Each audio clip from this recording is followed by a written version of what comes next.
دیکھیں، آپ کو منتخب کرنا پڑے گا، یا تو آپ خدا کے کلام کے ساتھ رہیں یا آپ کو دکھ، بیماری، مصیبت، پریشانی میں رہنا پڑے گا۔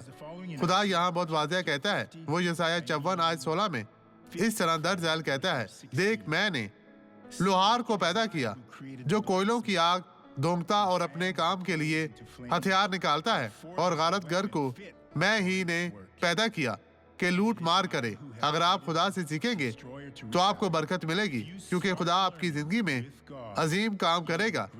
وہ آپ کے کامیاب ہونے کے لیے اوزار تیار کرے گا، لیکن اگر آپ کو حقیر تباہ کن کے پاس پہلے ہی سے آپ کو تباہ کرنے کا اپنا مشن ہے، اگر آپ کی گرفت میں آ جائیں گے تو آپ کو بہت نقصان اٹھانا پڑے گا۔ خدا آپ کے لیے ایسا نہیں چاہتا۔ مسیح میں آپ کی سلامتی ہو۔ خداوند آپ کو برکت دے۔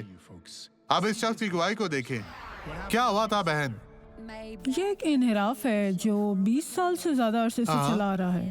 پھر میں بس سے آئی، یہاں شدید درد تھا۔ خدا کا شکر ہے، دعا کے بعد بہتر ہو گیا ہے۔ اور اب تکلیف نہیں ہے۔ آئیں اب دعا کریں۔ باپ، میں یہاں یسوع کے نام میں تیری پاک حضوری میں آیا ہوں۔ میں ان تمام لوگوں کے لیے دعا گو ہوں جو تیری مدد کے محتاج ہے۔ پیارے خداوند یسوع ناصری، تو ان تمام لوگوں کو برکت دے، انہیں چھو پاک صاف اور مسح کر، اور ہر طرح کی بدی، کمزوری، بیماری، لشکر اور مصیبت سے انہیں نجات دے۔ میں یسوع کے نام میں آپ لوگوں کو برکت دیتا ہوں، اور آپ کہیں خداوند تیرا شکر، تیری تعریف ہو۔